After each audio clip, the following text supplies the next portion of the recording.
दुनियाए सदाकत में तेरा नाम रहेगा, दुनियाए सदाकत में तेरा नाम रहेगा। सिद्दीक तेरे नाम से इस्लाम रहेगा, सिद्दीक तेरे नाम से इस्लाम रहेगा।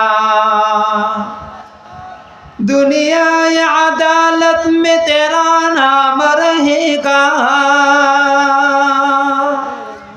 दुनिया अदालत में तेरा नाम रहेगा। फारूक तेरे नाम से इस्लाम रहेगा, फारूक तेरे नाम से इस्लाम रहेगा। कुल इन कुंतुम तुहिब्बून अल्लाह फत्तबिऊनी युह्बिबकुमुल्लाह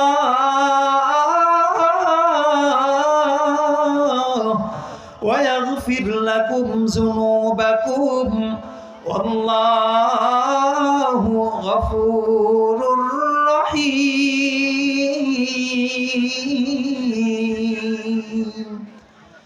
আল্লাহ তাআলা দুনিয়ার মানুষদেরকে জানিয়ে দেয়, হে দুনিয়ার উম্মতের দল, আমি আল্লাহ তাআলা আমার হাবিব আকারান্নার তাজদারে মদিনা মুহাম্মদুর রাসূলুল্লাহ সাল্লাল্লাহু আলাইহি ওয়াসাল্লামের মাধ্যমে তোমাদেরকে একটা ঘোষণা দিতে চাই। আল্লাহ নিজেই ওয়াজ করেন, হাবিব দুনিয়ার মানুষদেরকে আপনি জানিয়ে দেন, যারা আমি আল্লাহ তাআলাকে ভালোবাসতে চাই, যারা আমি আল্লাহ তাআলাকে মহব্বত করতে চাই, যারা আমি আল্লাহ তাআলার নৈকট্য অর্জন করতে চাই, তাদেরকে আপনি একটা মেসেজ পৌঁছায় দেন, তারা যেন আপনি নবীকেই অনুসরণ করে। আল্লাহরে ভালোবাসার জন্য শর্ত কি? নবীকে অনুসরণ করা। বুঝছেন নি আমার কথাগুলো? আল্লাহকে ভালোবাসার জন্য শর্ত হলো নবীর সুন্নত অনুযায়ী চলা, তাই না? তো নবীর সুন্নত অনুযায়ী যদি চলি তো আমার ফায়দা কি হবে, আমার লাভ কি হবে? আল্লাহ নিজে বলেন, ইন কুনতুম তুহিব্বুনাল্লাহ, হে দুনিয়ার মানুষেরা, তোমরা আমি আল্লাহকে যারা ভালোবাসতে চাও, তোমরা আমার নবীকে ফলো করো, আমার নবীকে আদর্শবান নেতা হিসেবে বানিয়ে নাও, তাহলে এটার লাভ কি হবে আমি আল্লাহ তাআলা নিজেই জানিয়ে দিলাম, ইউহিব্বুকুমুল্লাহ, আমি আল্লাহ তাআলা বান্দা তোমাকে ভালোবাসবো। এক নম্বর পুরস্কার আমি আল্লাহ নবীকে নিজেই ভালোবাসবো।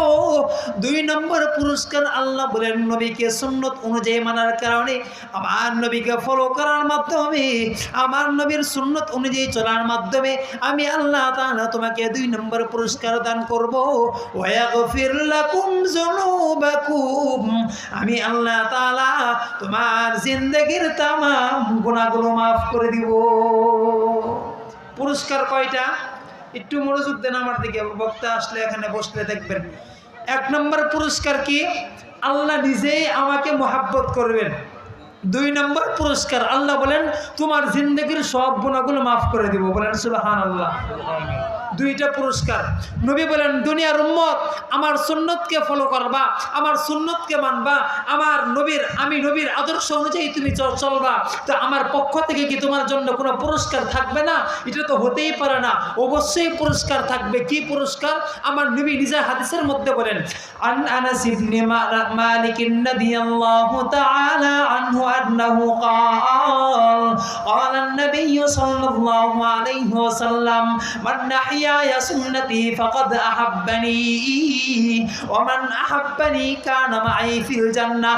মদিনার নবী, পয়গম্বর নবী ডাক দিয়ে বলেন, ও দুনিয়ার উম্মতেরা, তোমাদের মধ্য থেকে যারা আমি নবীর সুন্নতকে ভালোবাসবে, যারা আমি নবীর সুন্নতকে সমাজের মধ্যে প্রচলন ঘটাইবে, এমন একটা সুন্নত যে সুন্নতটা সমাজের মধ্য থেকে আস্তে আস্তে উঠে গেছে, আছে না নাই? কত সুন্নত আছে রে, যে এই সুন্নতগুলো আমি জীবনে পালনই করি না, আছে না এমন সুন্নত।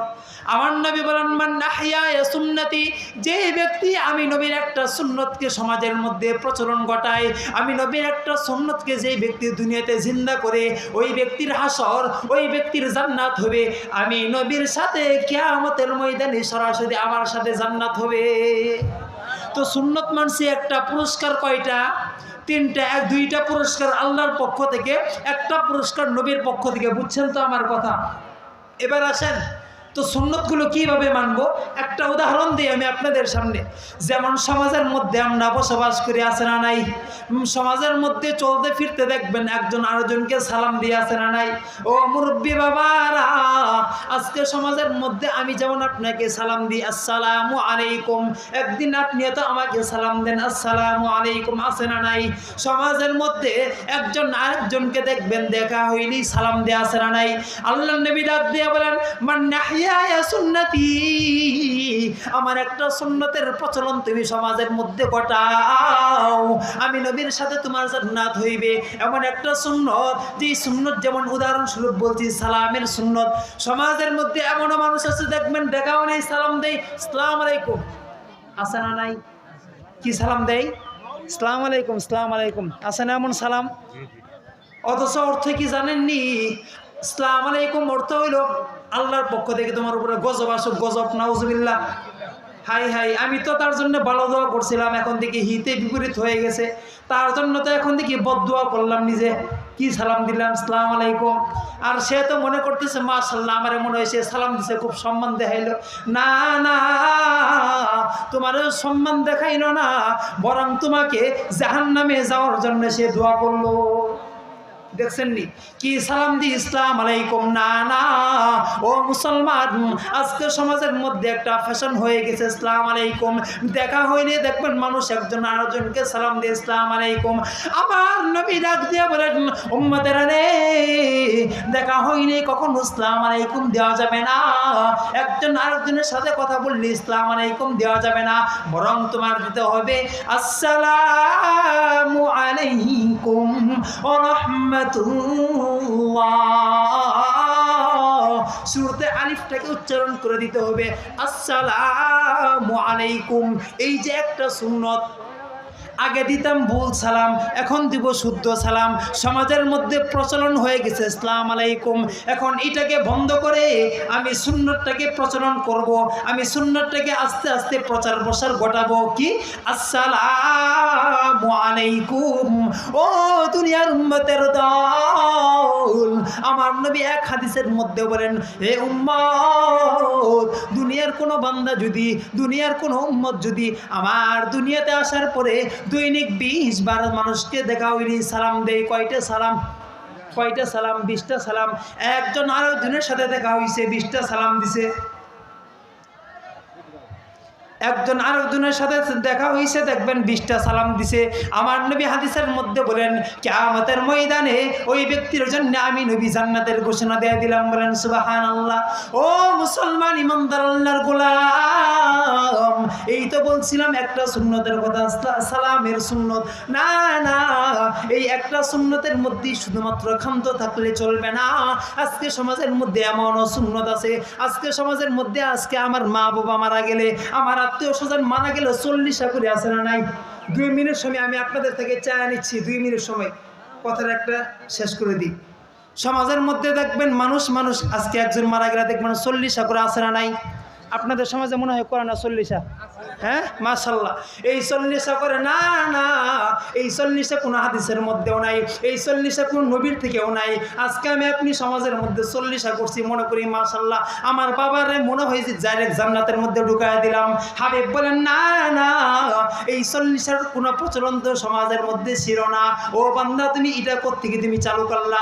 আমার নবী ডাক দিয়ে বলেন তুমি 40 করার চাইতে তুমি যদি তোমার বাবা দুনিয়ায় থাকা অবস্থা অবস্থায় একবার হজ করে নাই, একবার তার উপর যাকাত ফরজ হয়েছিল, সেই যাকাত দেয় নাই। তোমার মৃত পিতার উপরে 20 ওয়াক্ত নামাজ তার কাজা ছিল, সে 20 ওয়াক্ত নামাজ পড়া নাই। 20 ওয়াক্ত নামাজ না পড়ে এই বান্দা যে মারা গেছে, তুমি সন্তান হিসেবে তুমি 40 না করে তুমি তোমার পিতার জন্য যদি এই 20 ওয়াক্ত নামাজের একটা ফিদিয়া দিয়ে দিতা, যে ফিদিয়াটা কোরআন এবং হাদিস অনুযায়ী হয়, এই ফিদিয়া যদি দিয়ে দিতা, কাল কিয়ামতের ময়দানে তোমার বাবার কবরটাকে আল্লাহ তাআলা জান্নাতে নূরান্বিত করে দিত। কিন্তু তুমি সেটা তো করলা না, বরং কি করছো, 40 করছো। 40 করতে গিয়ে কি হয়েছে জানেননি? আমি তো 40 করলাম তো আমি খুবই ভালোর জন্যে, আমি তো মানুষকে সমাজের সবাইকে একসাথে খাওয়াইলাম। একজন আমার খাওয়ার পরে গিয়ে দেখবেন বলবে, আরে কি খাওয়াইছে জানেননি, গুস্তের মধ্যে জোর হয় নাই, আছে না নাই? বলবে কি যে খাওয়াইছে, গুস্তের মধ্যে ঝুলি হয় নাই। আরেকজন বলবো, আরে জানোস নি আমারে গুস্ত দিছে, একটা গুস্ত কম দিছে। আরেকজনে গিয়ে বলবো, আমারে তেল দিছে খালি, আছে না?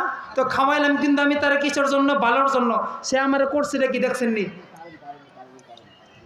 আমি খাওয়াইলাম ভালোর জন্যে, কিন্তু খাওয়ার পরে সে আমারই বদনাম করতেছে, জানোস নি আমার এক টুকরা গুস্ত কম দিছে, আছে না? তো সব দিক থেকে তো আমি নিজে একটা গিবতের আড্ডা তো আমি নিজেই খুলে দিলাম। তো এটার বিনিময়ে তো আমার বাবার কবরের মধ্যে তো কোনো সওয়াব প্রশ্ন না, তো লাভ কি হইলো? 40,000 টাকা দিয়ে তো শুধু একটা গরু কিনে সমাজের মধ্যে 40 করলাম, ঠিক হয়ে আমার নাম হইলো, আর অমুক মেয়ে 40 করছে, জানোস নি ম্যাডাম 1,10,000 টাকা দিয়ে একটা গরু কিনছে, আছে না? তো আমি তো 1,10,000 টাকা দিয়ে একটা গরু কিনে 40 করলাম, কিন্তু বিনিময়ে তো আমার বাবার কবরের মধ্যে দেখি দাও দাও করে আগুন জ্বলতে আছে। কিন্তু এটা না করে আপনার বাবা যে 1 বছর হজ করা নাই, ওই হজের বিনিময়ে আপনি যদি আপনার বাবার পক্ষ থেকে বদলি হজ করে দিতেন, আপনার বাবা 1 বছর জাকাত দেয় নাই, এটার বিনিময়ে আপনি যদি আপনার বাবার পক্ষ থেকে আপনি জাকাতটা দিয়ে দিতেন, আপনার বাবার কবরের আযাবটা বন্ধ হয়ে যেত। তো আমাদের এই কাজগুলো করা দরকার আছে না? কষ্ট পেয়েছেন না আমার কথায়? হ্যাঁ বলতেছি। তো এই যে কিছু কিছু কথা, এগুলো তিক্ত লাগলেও কথাগুলো সত্য, এগুলো বলতে হয়। আজকে আমরা ওয়াজের প্যান্ডেলে ঠিকই বেশি, শুধু দেখি বক্তারা কেমনি একটা টান দিব, টান না দিলে এই বক্তার খাওয়া নাই, বোঝেন নেই? আজকে আমরা হয়ে গেছি এমন, এই জন্য কিছু কিছু কথা বললাম। এখানে যারা দেখতেছি মাশাআল্লাহ সবাই পাকা দাড়িওয়ালা, সবাই তো আমার মুরব্বী, সবাই আমার বাবার বয়সী, দাদার বয়সী। আপনাদের হাতে পায়ে ধরি, এই সমাজ থেকে বিদআত মুক্ত একটা সমাজ তৈরি করেন, সমাজ থেকে এই সমস্ত কুসংস্কারগুলো বাদ দেন। দাড়ি নাই আপনার মুখে, নবীর সুন্নতকে বাস্তবায়ন করার জন্যে আপনার মুখের মধ্যে দাড়ি লাগান। কিয়ামতের ময়দানে আপনার কোনো আলামত থাকুক আর না থাকুক, আল্লাহ যখন দেখবে দাঁড়িয়ে আছে, নবী বলবে, হে আল্লাহ, এটা তো আমার বান্দা, তার মুখে দেখো আজকে দাড়ি। এই দাড়ির উসিলে আল্লাহ তাআলা জান্নাতের যাওয়ার ব্যবস্থা করে দিবে। আল্লাহ পাক রব্বুল আলামিন, আমি আপনাদের সামনে খুবই অল্প সময়ে যে কথাগুলো বললাম, এই কথাগুলোর মধ্যে থেকে যা ভুলভ্রান্তি আমার পক্ষ থেকে, আমার ভুলগুলোকে ক্ষমা করে সহি কথাগুলোর উপরে আমি বলনেওয়ালা শুননেওয়ালা সব ভাইকে আমার তৌফিক দান করুক। আমার কথাগুলোর মাধ্যমে কে কে কষ্ট পেয়েছেন হাত তুলেন। কেউ কষ্ট পান নাই? যদি কষ্ট না পেয়ে থাকেন, তাহলে কে কে আমার জন্য দোয়া করবেন, হাত তুলেন। আলহামদুলিল্লাহ, মাশাআল্লাহ, আল্লাহ তাআলা কবুল করুক। সকলের নিকট আমি দোয়া চাই, আল্লাহ তাআলা যেন দ্বীনের মুখলিস খাদিম হিসেবে আল্লাহ তাআলা কবুল করেন। ওয়া আখিরু দাওয়ানা আলহামদুলিল্লাহি রাব্বিল আলামিন। আসসালামু আলাইকুম ওয়া রাহমাতুল্লাহি ওয়া বারাকাতুহু।